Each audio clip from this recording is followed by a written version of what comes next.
Do not let the casuals tell you that this is a down week after last week. No, you're not available to go to your significant other's cousin's best friend's wedding. You're not available. Now that that has been made clear, welcome to Inside the Illini Weekly. I'm Ben Machi.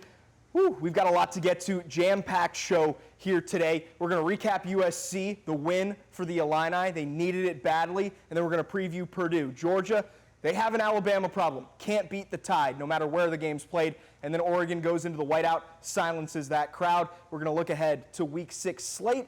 And then we're going to make some game picks. And we are coming back against the spread. We're getting there. We're getting there. All right, let's get straight to it. USC, Illinois, what a game. I was on the sidelines. Big noon kickoff. Actually 11 a.m. kickoff Central Time, but they still call it big noon, whatever.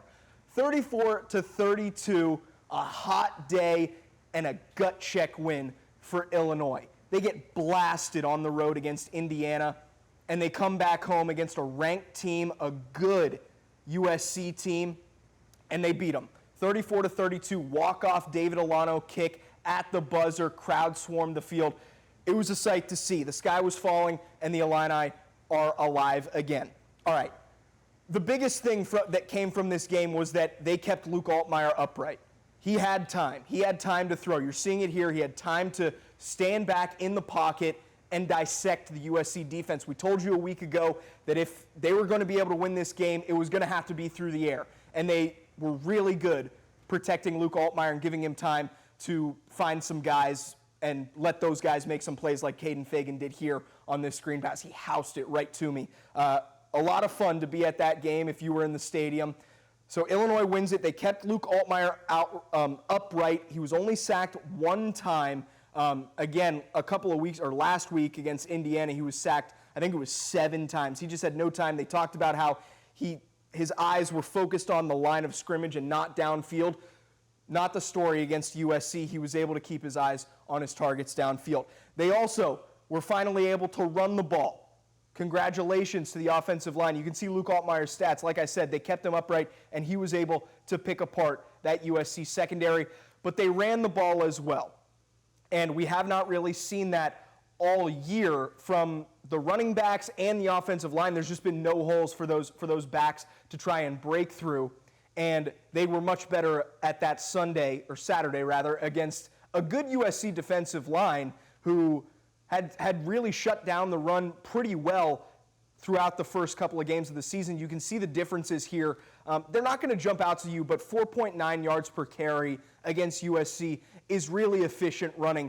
The 2 fumbles, I'm not too concerned about. You obviously don't want them, but they haven't fumbled before Saturday against USC, so I'm not too concerned about it. I think they'll just keep it more high and tight here moving forward. The 2 fumbles were kind of backbreaking, both at the goal line, so maybe that game could have, been more in hand for Illinois if they hadn't had those fumbles.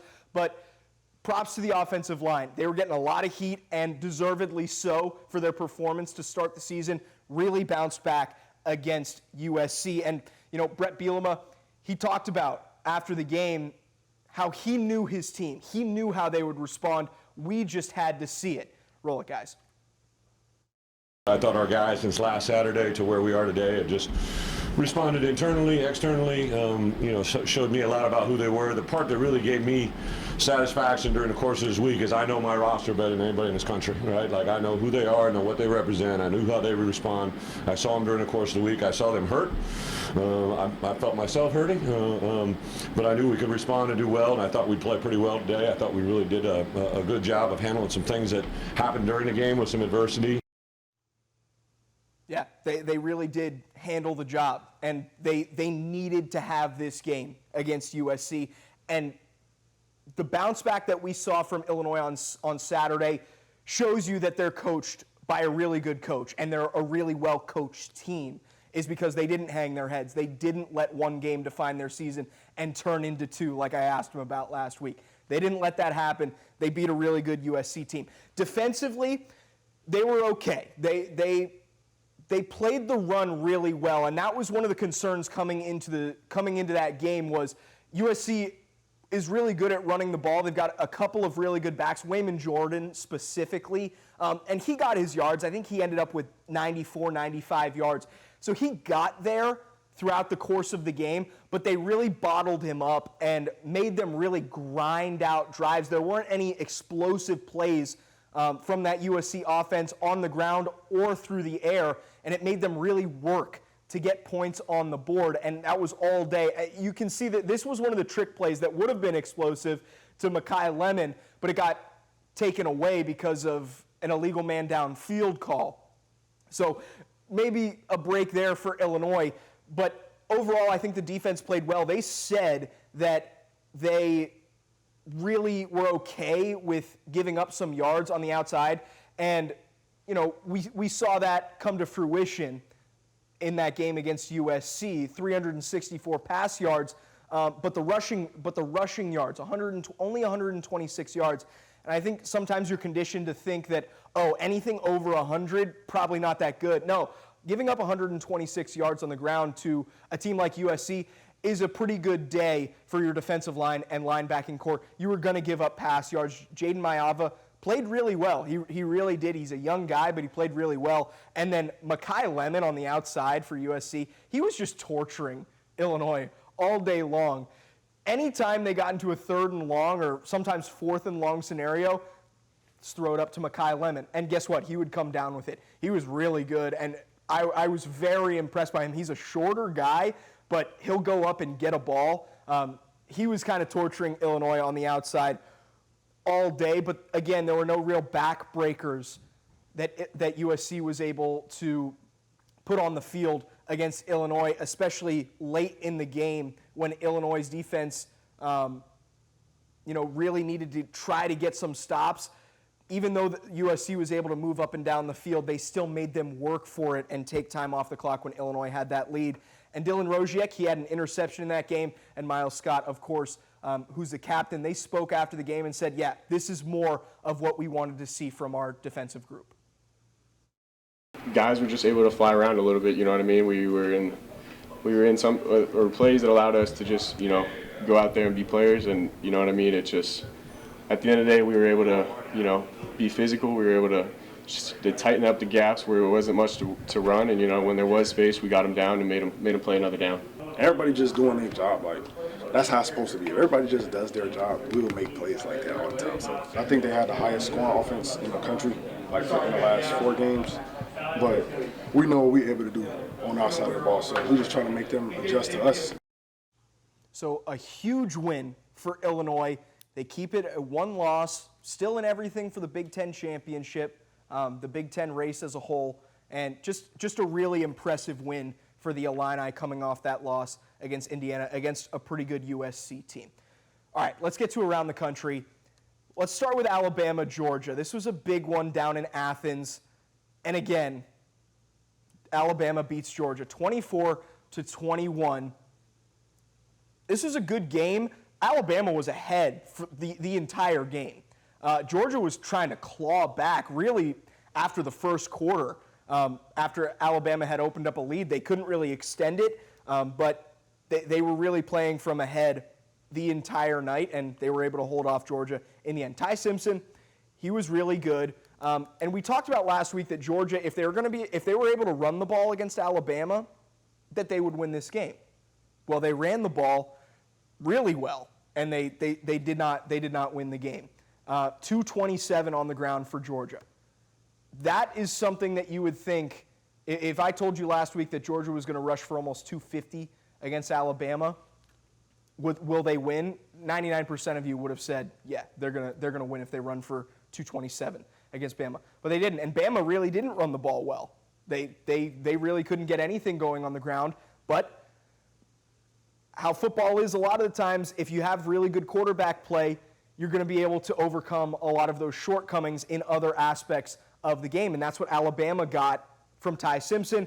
Georgia couldn't really get Gunnar Stockton going. We saw him a few weeks ago against Tennessee. Gunnar Stockton was outstanding. Not so much in this game on Saturday night at home. Ty Simpson, like I said, he looks really in control of that offense now. Didn't have a great game to open the year against Florida State, but we're past that now. and he's really coming into his own. First-time starter, but he's starting to look really good. And we didn't need another Ryan Williams spectacular-thon from Alabama to get the win like they needed last year at home against Georgia.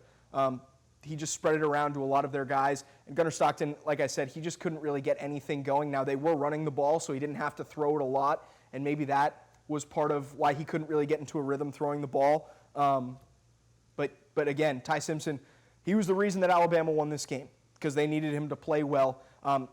My overall impressions of this game, who is going to win the SEC? Georgia was a clear favorite. Maybe Bama is now. Texas is still there. They've got one loss, although they haven't looked good. I really, your guess is as good as mine on who is going to win the SEC.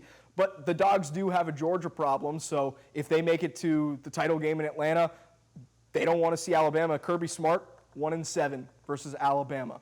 Most of those were against Nick Saban. The one win was in a national title game, but seemingly so they have an Alabama problem. All right, that's Alabama, Georgia, 24-21. Bama wins it. The whiteout. Oregon, Penn State, 30-24. Oregon wins it in overtime.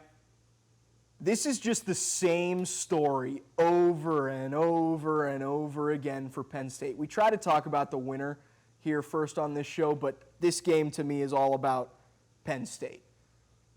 Disgusting offensive start for both teams, really, but Penn State specifically. Oregon finally breaks through and makes it 17-3 at the end of the third quarter. You think that game's over. And then Penn State, they say, you know what, no, we've got some fight left in us. They go down the field quickly, deep bomb from Aller, and they score.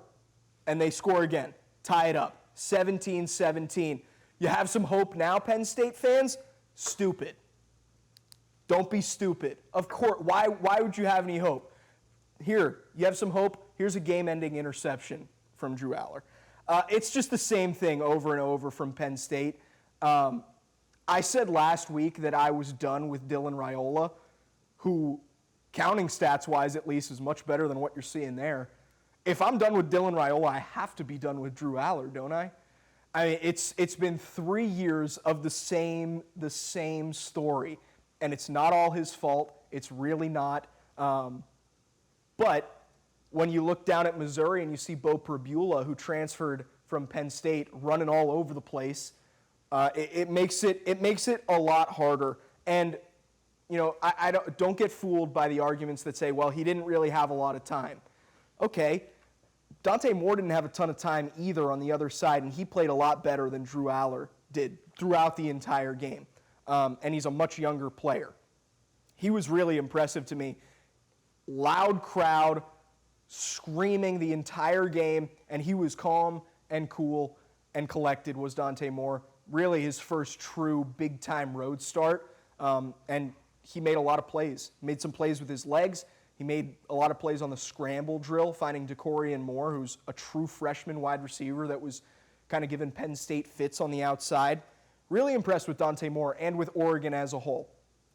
They let Penn State back into the game there in the fourth quarter, but at the end of the day, they were able to finish it off, and you know, now they're in a really good spot here to end the season. But like I said, I don't know where you go now if you're Penn State, because this is such a psychological loss to me. Like, you had the bye week, you had the whiteout, you had a top 10 team that's not Ohio State coming into town, and you still couldn't win.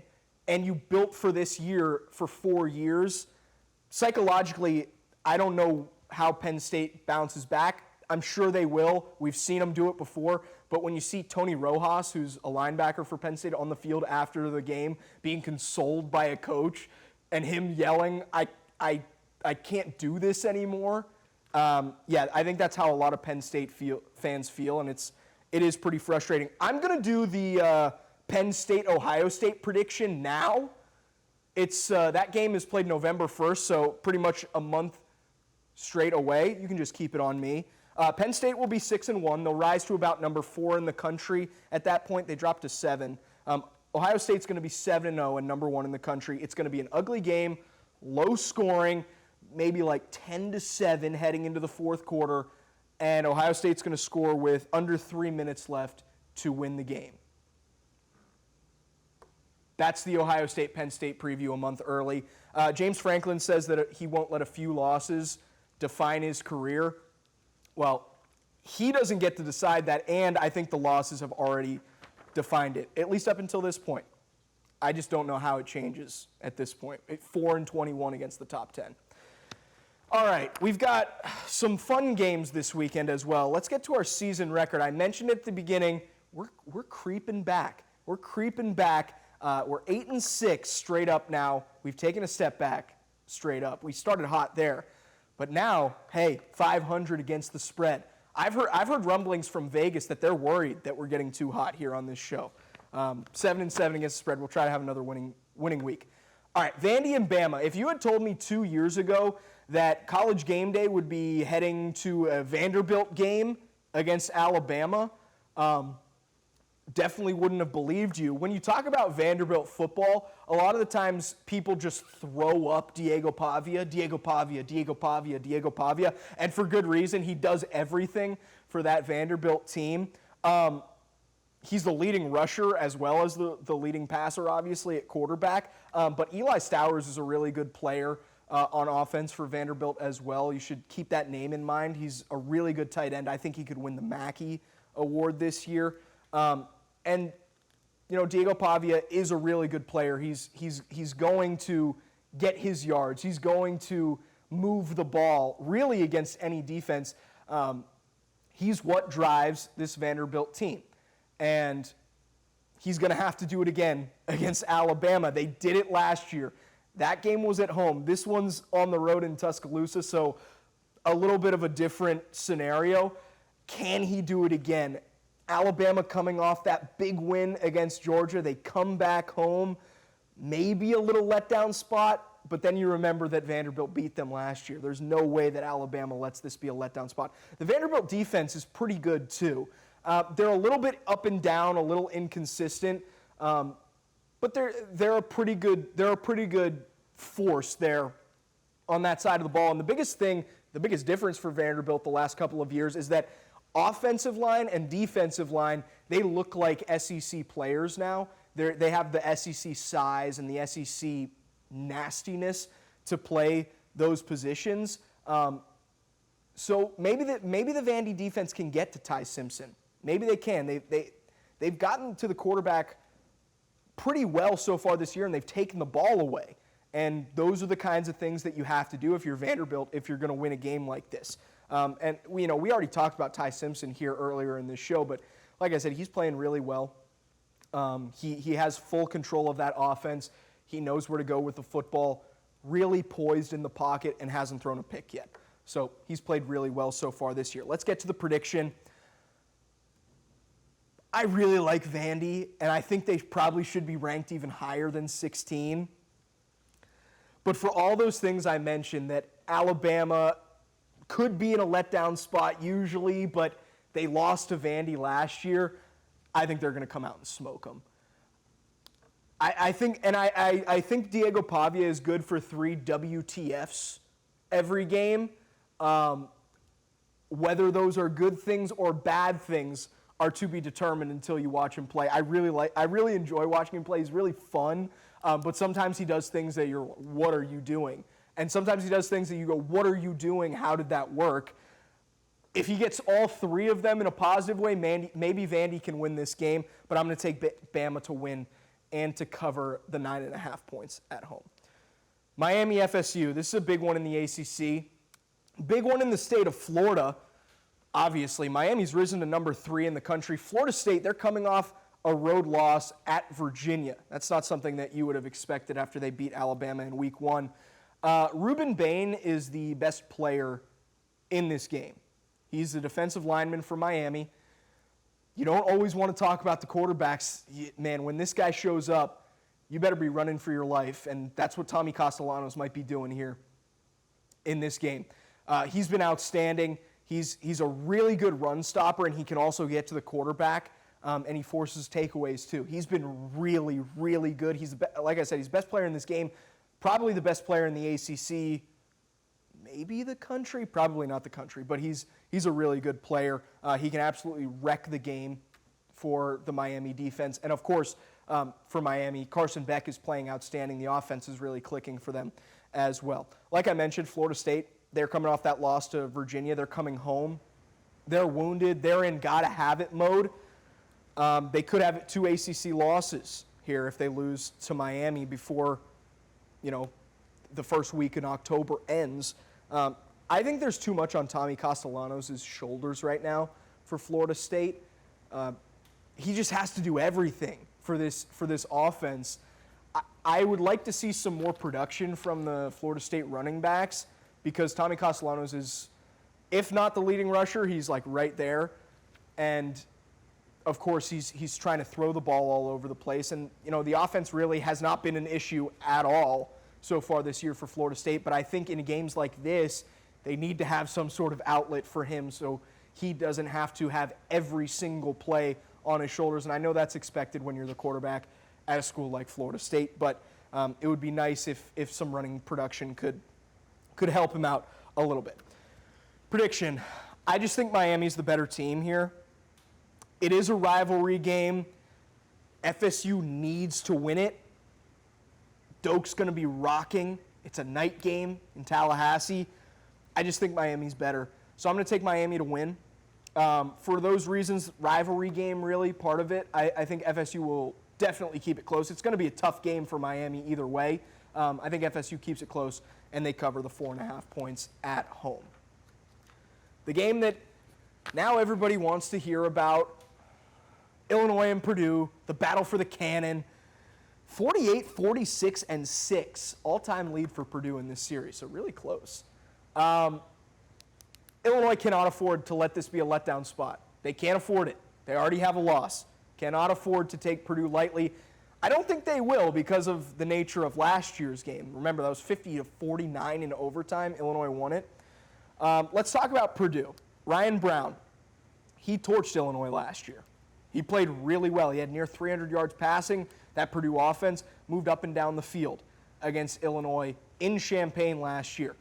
New coaching staff comes in for Purdue, and he sticks around, which is not something that happens a lot now, but he sticks around and he's played really well under Barry Odom, who came over from UNLV.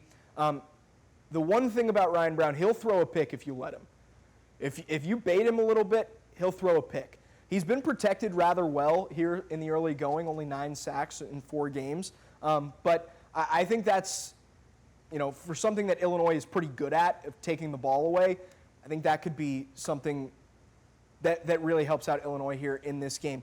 The running game, Devin Maccabee, he's a pretty good runner as well. His counting stats aren't great so far this year, but he can take it to the house. He hasn't done that yet, but he's got the speed to do that. The offensive line, running-wise for Purdue, I think has held him back a little bit. Not a lot of holes in the running game, but again, if he gets free, he can take it to the house. So that's something to be a little bit worried about. Illinois coaches know that this is a rivalry game. This is a trophy game. It's a game, obviously, that's very important in their season. And they talked about the Purdue matchup offensively and defensively on Monday. Yeah, unique scheme. In certain personnel groupings, very, very multiple. And a lot of the guys they've they've been with Coach Odom and the defensive staff, previous at Vegas. But they play really hard and very passionate. And we're going to have to raise our level of intensity as well, or match it. Devin Maccabee is a freak show, in my opinion. I think that kid is going to play on Sunday as well as Mr. Ryan Brown. Right, Ryan is. I think he does a really good job in running that offense and controlling that offense. They got some really special receivers on the outside, man. We obviously got our hands full, and we're playing for the cannon. Defensively, Purdue, not that good. Not very good. Illinois should carve up this Boilermaker defense. They don't really do anything spectacularly well, if at all well. They're all in the 70s for the most part, if not worse, in their defensive ranks. They can pressure the quarterback a little bit, so of course the offensive line struggles that Illinois has had so far early part of the year, that is a little bit of a concern, but if you keep Luke Altmaier upright like they did against USC, I think that he's going to be able to torch this Purdue defense like he did a year ago. I don't think much has changed there. Barry Odom, he's the new head coach at Purdue. He spoke this week as well about what this Illinois game means and what the matchup dictates. They've got really good coaches. They've got really, really good players. They played the game the right way. They're always well prepared. I've coached against Coach Bielema before, and he's always had a team that's tough. They do things the right way. They play hard. Fundamentally, they're really sound, and I would expect us to get that on Saturday, and our guys understand how important it is that we combat that in being fundamentally sound and winning situational football. So what do we think for this game? I think Illinois is going to win it. I think they're just a much better team, and they know, based off of last year, what Purdue can be if they let them hang around. So I don't think they're going to even give them the opportunity to do that in this game. I think Illinois wins. I think they cover the 9.5 on the road. Like I said, if they can protect Luke Altmaier, I think he'll be able to carve up this defense, and I think it's another game that is a good momentum builder for the Illinois offensive line. So I think Illinois wins it, and you cannot get too ahead of yourself. Let's bring up that schedule. Don't get ahead of yourself. I know Ohio State is looming next week. Take care of business against Purdue. Let the Ohio State week be the Ohio State week. That's going to be a fun one, but don't get ahead of yourself. Go beat Purdue. All right, before we get out of here, just one quick thought on the playoff and all the restructuring talk. How many teams, what's the format going to be, all that. When are we going to know? Well, the deadline's December 1st, so pretty much about a month away, 2 months away. We've heard nothing, at least nothing good in my opinion. The latest reporting from Ross Dellinger over at Yahoo Sports. He's the best in the business keeping up with this stuff. What we've heard is that the Big Ten's socializing a concept of 3 to 4 auto bids for the 4 conferences, plus 2 more for the group of 5 and 6 more for at-large teams. That's 24 total if you were keeping up. There would be no conference title games at that point. The reason the Big Ten has changed its tune from this summer is because it couldn't get the SEC on board with its original 16-team idea. That was 4 guaranteed bids for the Big Ten and SEC, 2 for the ACC and Big 12, 1 for the group of 5, 3 at larges. I actually like that model. But are you with me? Probably not, because there's no winning here. The regular season, which is the actual season, matters more in college football than any other sport, even with these recent expansions. But I will say again, taking away from the Michigan win over Ohio State last year just to make a game like Arizona State and BYU have slightly more stakes, even though neither are good enough to win the national title, doesn't make any sense to me. But the people making decisions don't care. More money is always going to be the choice. That's going to do it for our show. Thanks so much for watching. Tell your friends, tell your mom, tell your dad about it. We're doing this every single week as Illinois plays football. We'll be back again for a big one against Ohio State next Tuesday on the WAND Now app. Let everybody know. We'll see you next week.